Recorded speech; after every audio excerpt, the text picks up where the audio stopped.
शिवलीला अमृत कथासार अध्याय 6. श्री गणेशाय नमः.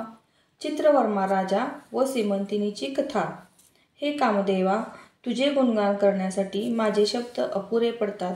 तू मदनाला भस्म करणारा मनमोहक आहेस. मदन रूपी अरण्यात तू भस्मसात करून टाकतोस. तू पर्वताचा जावई आहेस. अमृतवाहिनी गंगेला तू आपल्या जटेमध्ये सामावून घेतले आहेस. हे कपूरगौरा, आपल्या सामर्थ्याने तू विष पचवले आहेस. त्यामुळे तुझ्या अंगाला निळा रंग प्राप्त झाला आहे. हे महिषा, तू दुष्ट आणि बलाढ्य अशा मोठमोठ्या राक्षसांचा संहार करणारा आहेस. तुझ्या कृपेने त्रिविध तापांचा नाश होऊन जातो. तू सर्वांचा प्रिय सखा आहेस. हे शिवशंकरा, तुझ्या गुणांचे वर्णन करायला तूच शक्ती दे.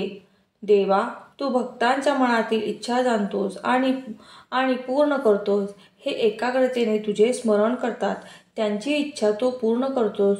तुझे ध्यान केल्याने त्यांच्या मनात वैराग्य निर्माण होते आणि त्यांना मोक्षही प्राप्त होते.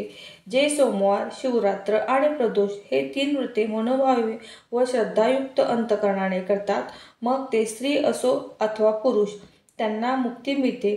मी आता एक कथा सांगतो. ती आपण लक्षपूर्वक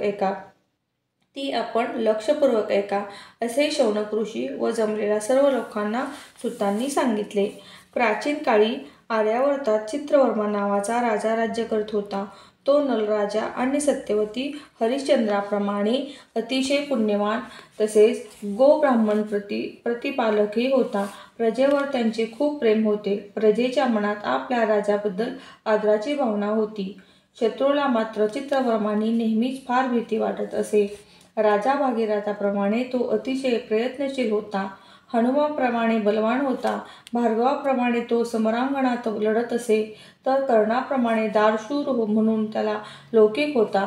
शंकर आणि विष्णू यांचा तो अनन्यसाधारण भक्त होता.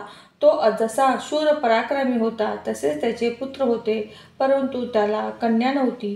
आपणास कन्या हवी असे त्याला खूप वाटे. त्यासाठी त्याने देवांना नवस केले. त्यामुळे त्याला एक अतिशय रूपवान अशी मुलगी झाली. कलंकविरहित चंद्राप्रमाणे तिचे मुख गोल व नयन मनोहर होते. जणू त्रैलोक्याचे सारे सौंदर्य एकत्र करून तिला घडवले होते. अनेक श्रेष्ठ ब्राह्मण तिच्या जन्माच्या वेळी राजवाड्यात जमले होते. तिची अचूक जन्मवेळ पाहून एक विद्वान पंडिताने तिची पत्रिका मांडली. त्याने तिला भविष्य सांगितले. राजन, आपल्या मुलीच्या कुंडलीतील पृथ्वीची स्वामिनी होण्याचा सुयोग आहे आणि ती या पृथ्वीवर 10,000 वर्षे राज्य करील. हे भविष्य ऐकून राजाला खूप आनंद झाला. आनंद गगनात मावेना. त्याने त्या सर्व ब्राह्मणांना व पंडितांना धनधान्य, अलंकार, उंची वस्त्रे दान करून त्यांना तृप्त केले. अनेक सुवासिनींना उंची वस्त्रे अलंकार घालून राजवाड्यात जमल्या होत्या. अनेक दासदासी नटून थटून वावरत होत्या. आणि आज राजाच्या मुलीचे बारसे होते.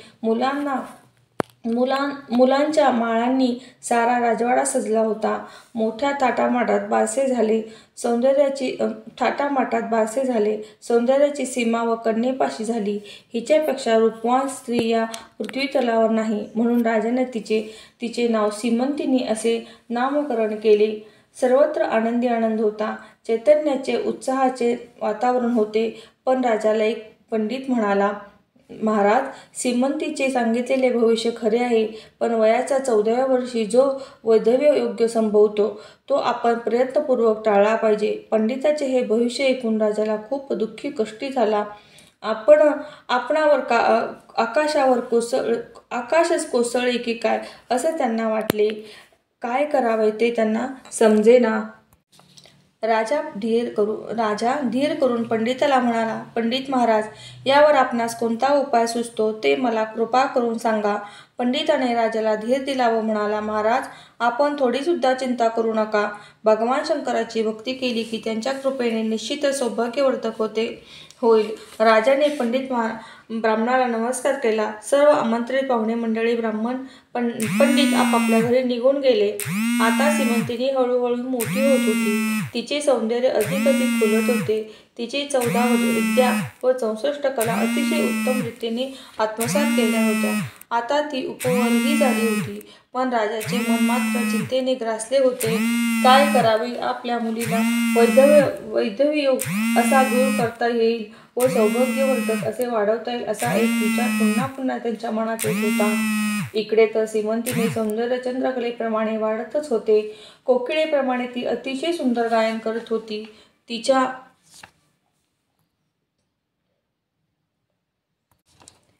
तिच्या सर्वांगाला मधुर सुवास येत असे. त्यामुळे कस्तुरीच्या शोधार्थ निघालेली हरणे सीमंतीच्या मागे धावत, तिच्या कुरळ्या केसांमध्ये भुंगे तिच्या भोवती गुंजारत करीत.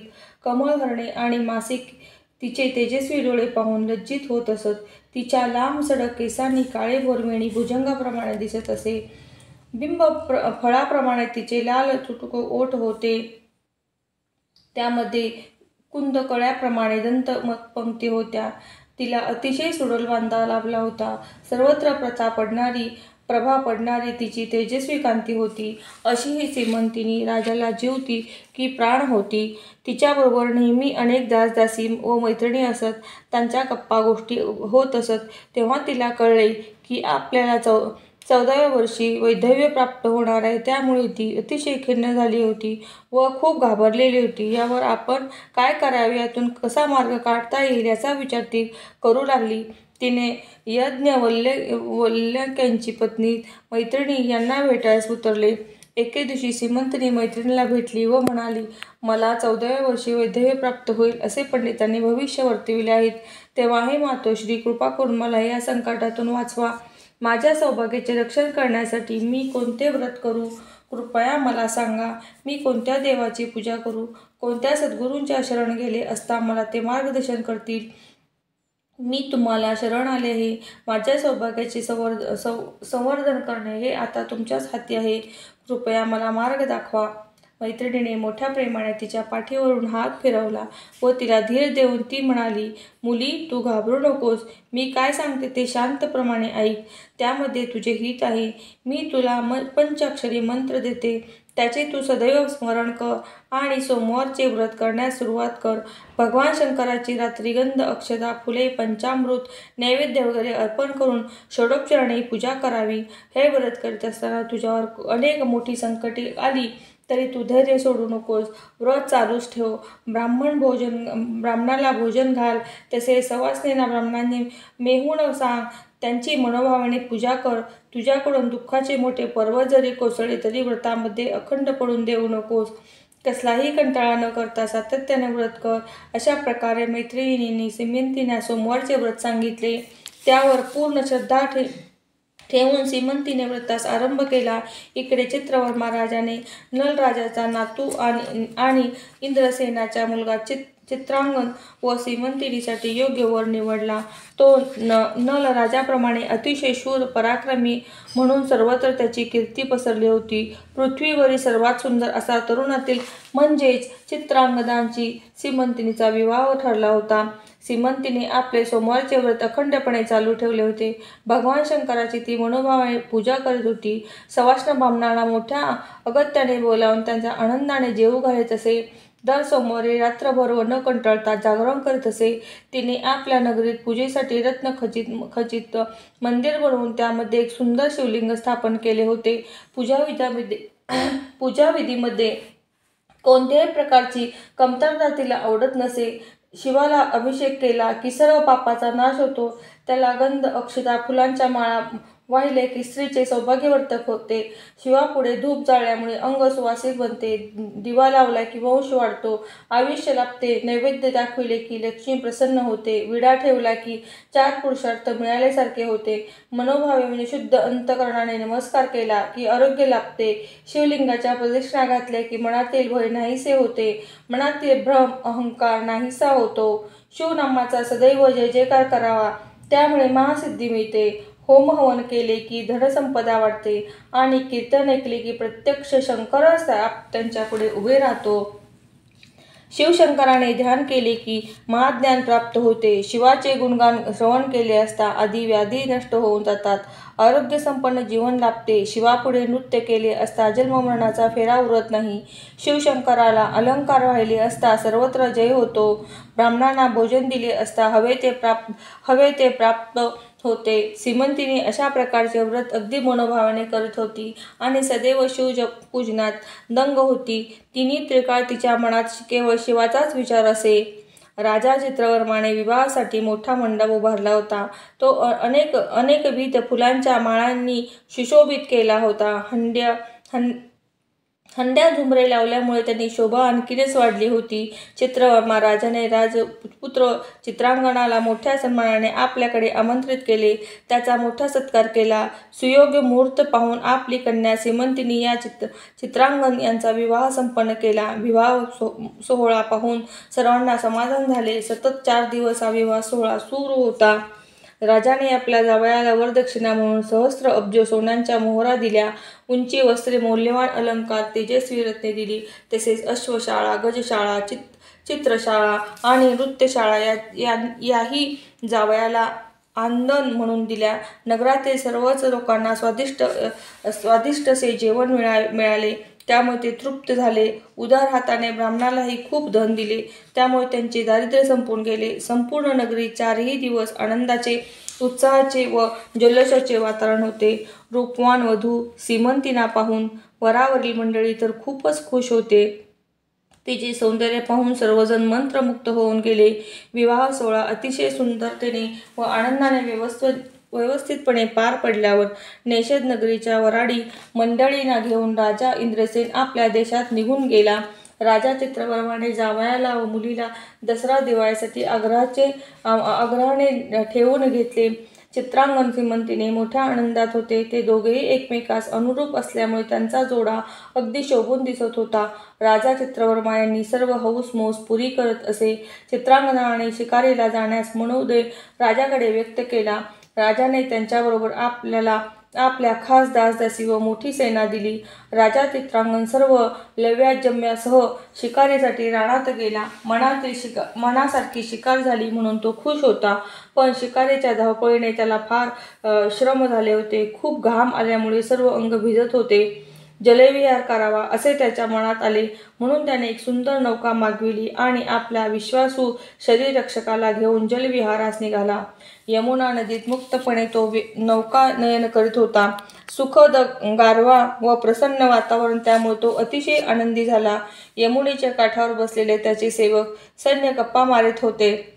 आपल्या राजाला रूपवान, गुणवान व सुस्वभावी जावई लाभला याबद्दल सर्वांना समाधान वाटत होते. पण हे समाधान काही काळच टिकले, कारण दैवगती काही निराळी होती. यमुनेच्या खोल डोहात नौका चालली असताना अचानक सोसाट्याचा वारा सुटला आणि नौका हेलकावे खाऊ लागली. त्या भयंकर वाऱ्यामुळे नौकेचा काही निभाव लागेना आणि काही वेळातच ती नौका त्या अथांग पाण्यात बुडाली. हे पाहताच काठावरील लोकांमध्ये एकच गोंधळ उडाला. सारे शोक करू लागले. सैन्यात अनेक शूरवीर योद्धे होते व अशा प्रसंगी काय करावे ते त्यांना कळत नव्हते. ते सारेजण संभ्रमात पडले. ते धावत रडत राजा चित्रवर्माकडे गेले आणि ती घटना सांगितली. राजा चित्रवर्माने हे ऐकले आणि त्याच्यावर जणू आकाशच कोसळले. तो मोठमोठ्याने आक्रोश करत यमुनेच्या काठी आला. सीमंतिनी राजाही तेथे आला. तेथे सर्वजण शोकसागरात बुडाले होते. एकच आकांत झाला. सीमंतिना तर दुःखातिशयाने मूर्छा झाली. ती धरणीवर कोसळणार. तेवढाच तिला राजाने कसे तरी सावरले. सारा आसमंत दुःखाने आणि आक्रोशाने भरून गेला. आता चित्रांगणाचा पिता इंद्रसेनही घाईघाईने आपल्या राणीसह तेथे आला. बेशुद्ध अवस्थेत असलेली आपली सून पाहून दुःखाचा सागर पुन्हा उमाळला. चित्रांगणाची आई अतिशय आक्रोश करू लागली. माझा एकुलता एक बाळ कुठे गेला? हा कालिंदीने का खाऊन टाकला? माझ्या हातून पूर्वजन्मी कोणते पातक घडले होते म्हणून देवाने मला ही शिक्षा दिली? माझे काळीज कोठे आहे? माझे पाडस कोठे आहे? मला माझा बाळ, माझा चित्रांगणा कुणीतरी दाखवा. माझ्या हातून कोणते पाप घडले? भगवान शंकराची व्रते करताना मी कोणती चूक तरी केली नाही ना? शंकराने प्रदोष व्रत मध्ये सोडले का? की शिवरात्रीचा उपवास केला नाही? हा सोमवारचे व्रत माझ्याकडून मोडले तर नाही ना? असा मी कोणता गुन्हा केला? भगवान विष्णू व शंकर यांच्यात मी कधीच भेदभाव केला नाही. हरिहरांच्या कीर्तनास मोडता घातला नाही की पंक्तिभेदही केला नाही. दुसऱ्याच्या धनाचीही कधी अपेक्षा केली नाही. मग असे भयंकर का घडावे? मागे जन्मी ब्राह्मणांना धन देईल असे कधी खोटे सांगितले नाही. त्यांना उगाचच आशा लावली नाही. दान देताना कुणा दात्यास परावृत्त केले नाही अथवा कोणाच्या तोंडचा घासही काढून घेतला नाही. कधी गुरुद्रोह केला नाही किंवा हरिणी व पाडसांना मी कधी विरहाने दुःख दिले नाही. मग आज असे का घडावे? मी काय करू तरी काय? माझे सौख्य निधान असा आज अचानक कोठे गेले?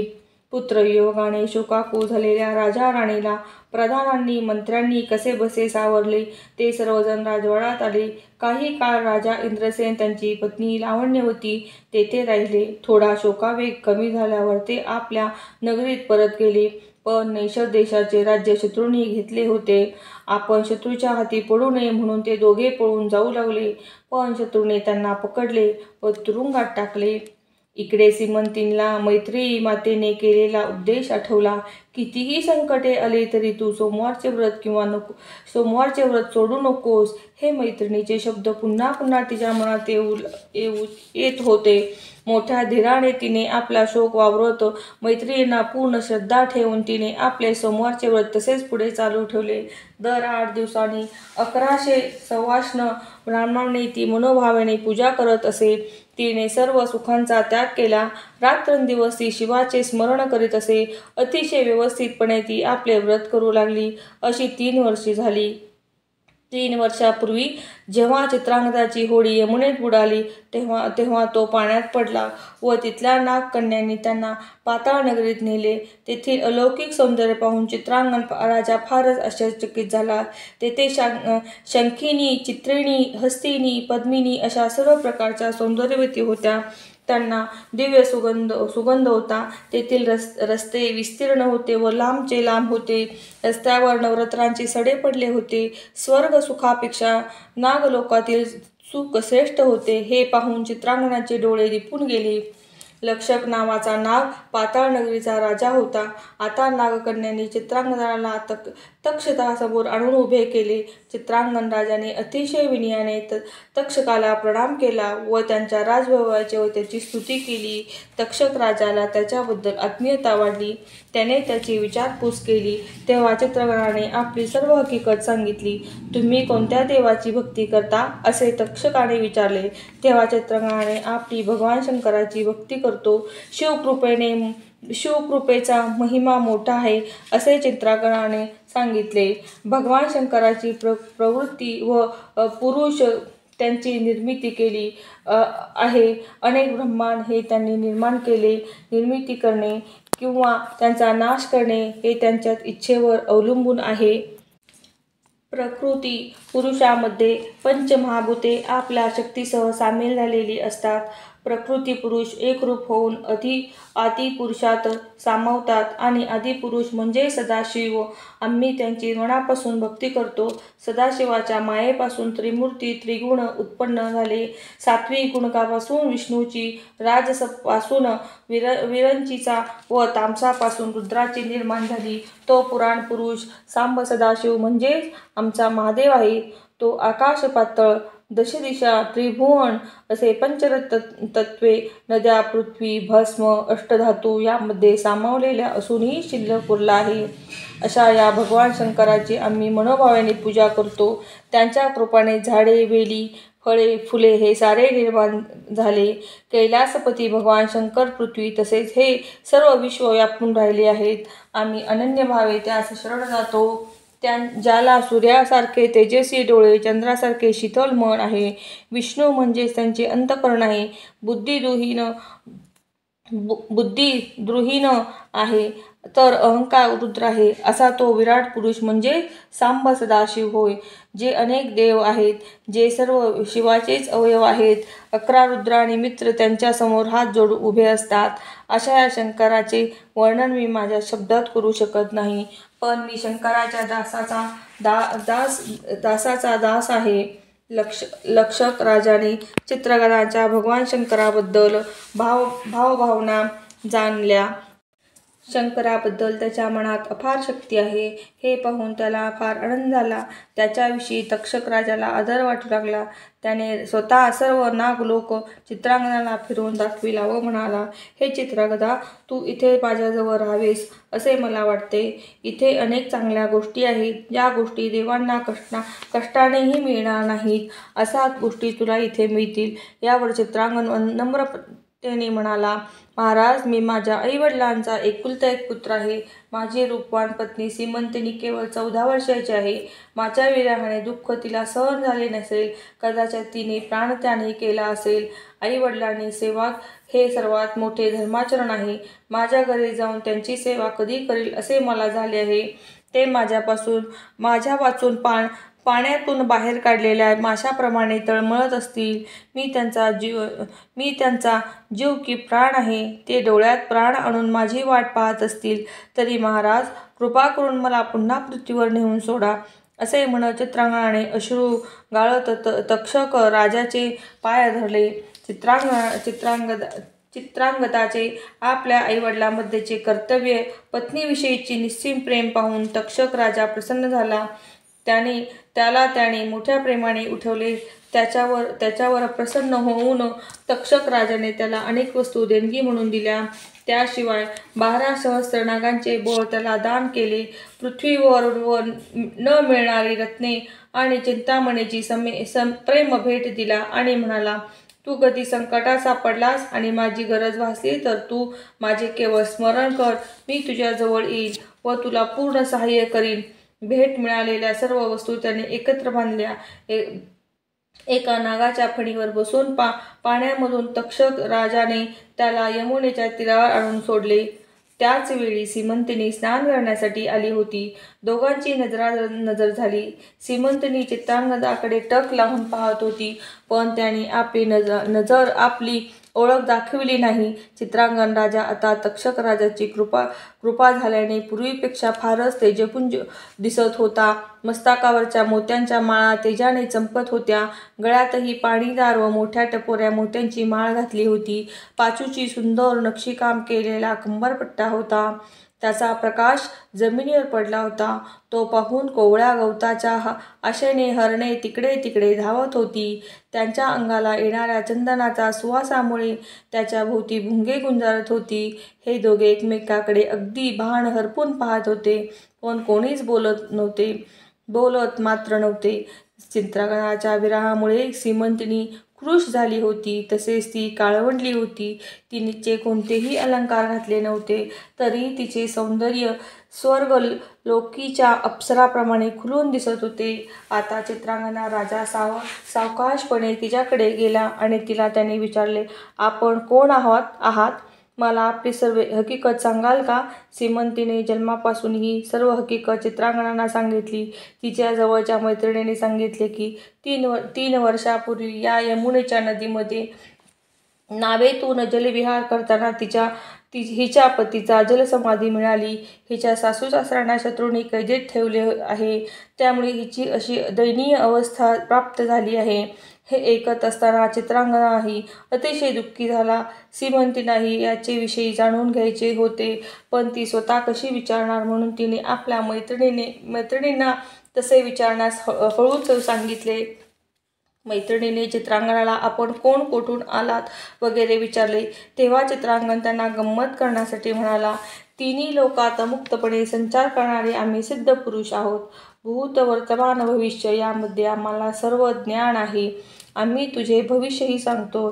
ते एक, तुझ्या पतीचा मृत्यू झाला आहे हे खरे नाही, तो जिवंत आहे. आजपासून 3ऱ्या दिवशी मी तुझी व त्याची भेट घडवून आणीन.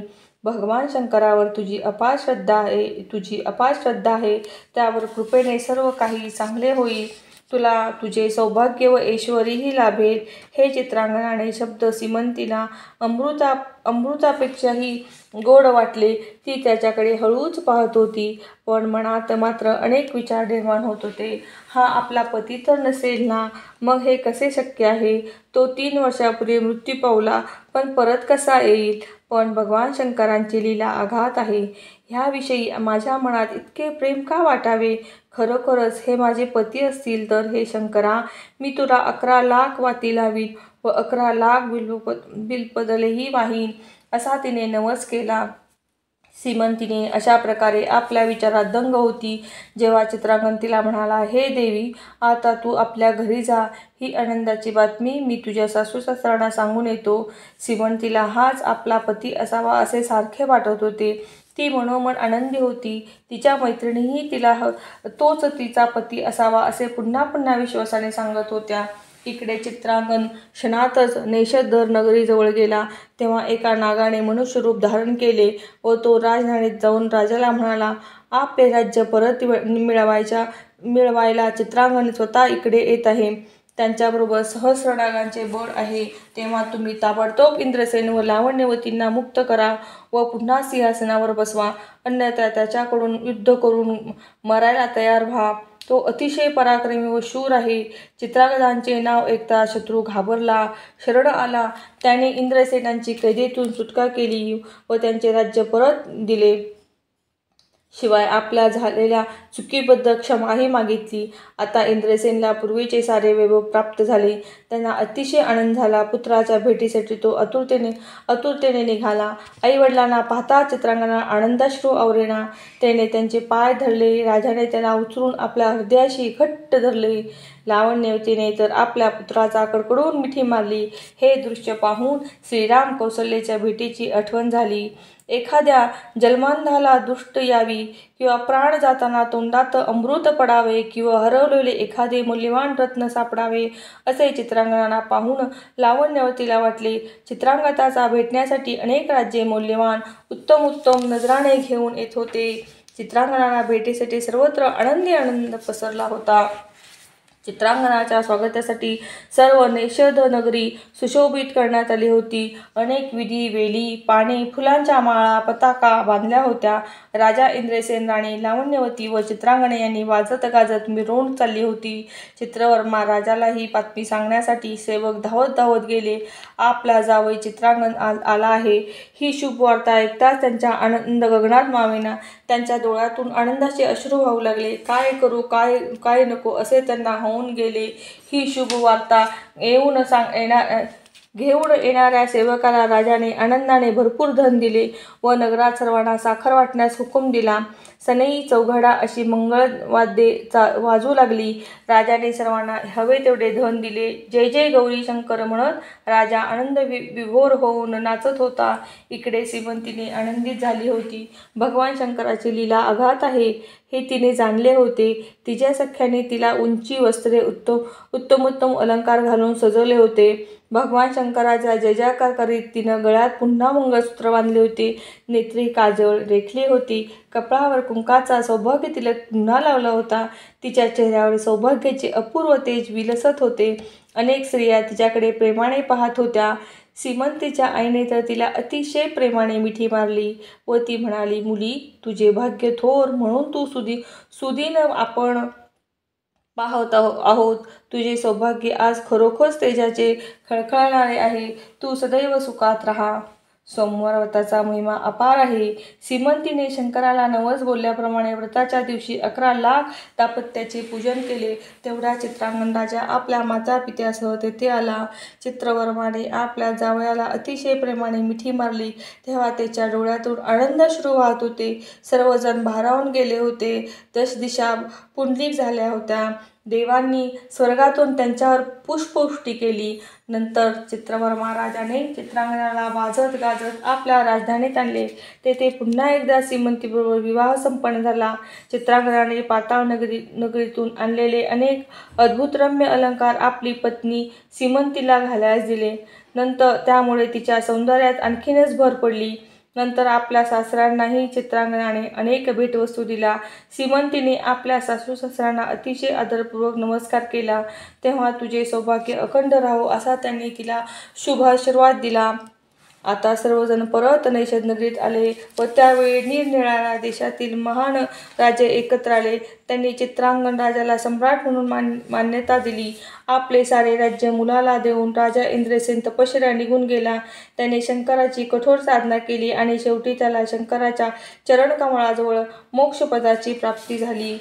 काही काळानंतर पित्यासारखेच तेजस्वी 8 पुरुष सीमंतिनीच्या पोटी आले.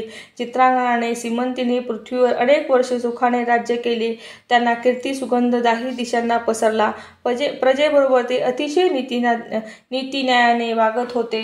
शिवरात्र, सोमवार, प्रदोष ही व्रते नित्याने शेवटपर्यंत चालू ठेवली. सीमंतिनी ही कीर्ती सर्वत्र पसरू लागली. अशा प्रकारे हे सीमंतिनी आख्यान सुखदायी आहे. श्रद्धेने याचे वाचन केले असता अनेक प्रकारचे वर प्राप्त होतात. सौभाग्याची वाढ होते. कोणाचा पती दूर गेला असेल तर तो लवकर येऊन भेटतो.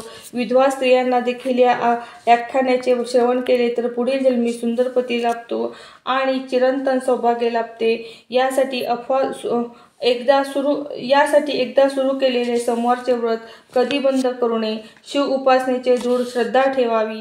या आख्यानाच्या श्रवणाने घरातील निघून गेलेली माणसे परत येतात. श्रावण करणाऱ्याचे आयुष्य वाढते, ऐश्वर्यही वाढू लागते. विद्येचा विकास होतो. मृत्यूची भीती नाहीशी होते. हे आख्यान म्हणजे एक परम तीर्थ आहे. माघ मासात यांचे वाचन केले असता सर्व दोष जातात. श्रीधर स्वामी म्हणतात, अर्पणी पती हा ब्रह्मानंद होय. अध्याय 6 समाप्त.